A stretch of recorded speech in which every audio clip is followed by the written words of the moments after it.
On a deserted stretch of I-70, strange disappearances terrify drivers. What begins as a simple breakdown turns into a nightmare nobody can escape. A young couple was driving on the I-70 highway. Their car suddenly broke down in the middle of the night. Darkness was absolute. Only the headlights lit the fog. The man stepped out to check the engine. The silence was unsettling.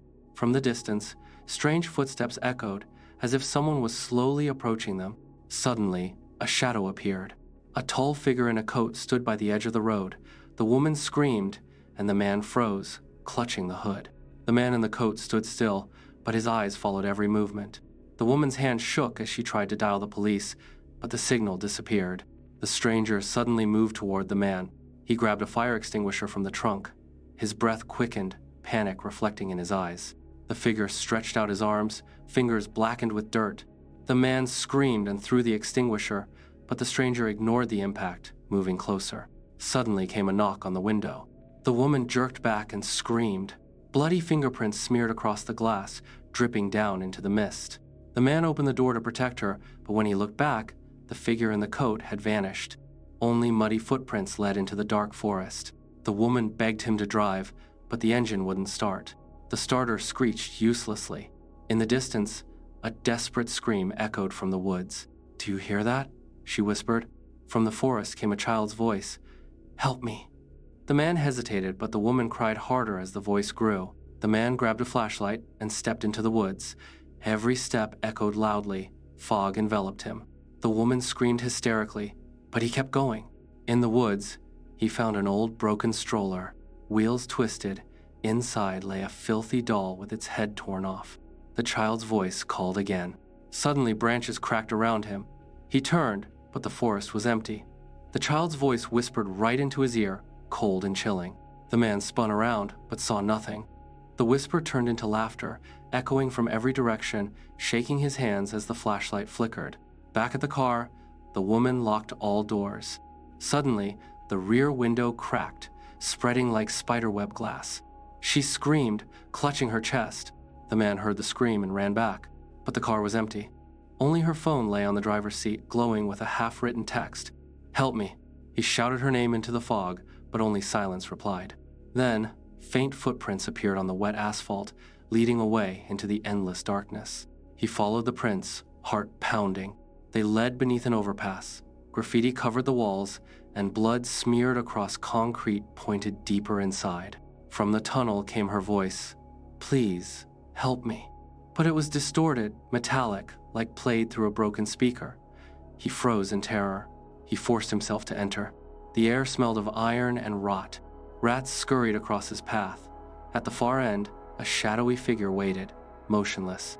As the light hit the figure, it revealed a mannequin dressed in her clothes, smeared with blood.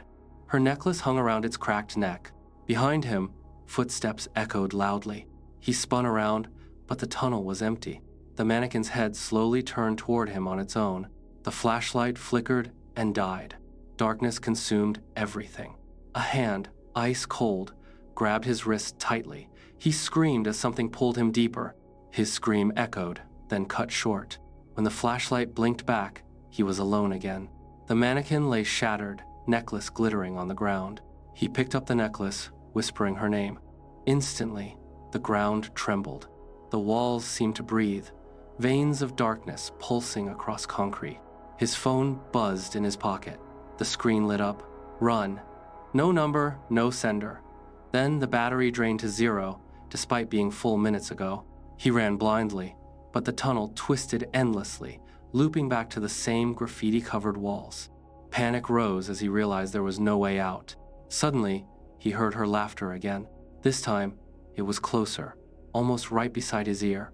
Cold breath touched his neck. He collapsed in terror. He crawled forward, nails scraping the ground. His hand touched something wet. Blood. A pool of it stretched ahead, leading deeper into the dark. In the pool floated her purse. Open, lipstick smeared with blood inside. His tears blurred vision as he realized she was still near, suffering. He shouted her name again. A distorted reply came. "I'm here."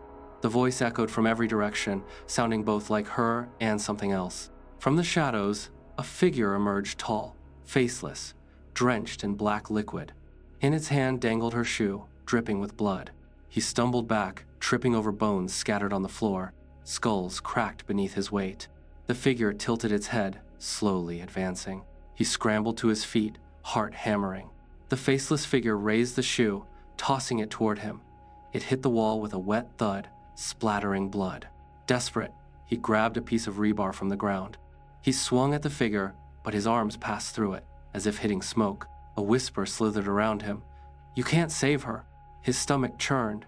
The tunnel seemed to stretch endlessly, walls closing in. Panic overtook him. He ran blindly, colliding with a low-hanging pipe. Sparks flew. Pain seared through his arm, but he didn't stop. Suddenly, he saw a faint red glow ahead. Her hand appeared, pressed against the tunnel wall, beckoning. Relief and terror mixed in his chest. He followed the hand. With every step, whispers grew louder. "Not her, not her." The voice distorted closer than ever. A sudden crash from above. Ceiling debris fell, barely missing him. The tunnel's pulse quickened. It felt alive, hungry. He reached a dead end. Red hand disappeared. The faceless figure emerged from the darkness behind him, moving silently. He turned to fight, but the figure's form multiplied dozens of shadowy silhouettes closing in. His scream echoed and distorted. His flashlight flickered. A hand, warm and familiar, grabbed his wrist. He froze. It was her she was alive, but her eyes were black as night. "We have to go," she whispered, her voice trembling. But as he tried to pull her, the shadows grew taller, closing in like living walls. He ran blindly, dragging her along. Faces of the missing appeared in the darkness, twisted and silent, their eyes glowing faintly. The exit appeared a faint light at the end. Relief surged, but the shadows surged too, writhing, stretching toward them like claws. Just as they reached the light, the faceless figure lunged. She screamed, but he pushed her forward.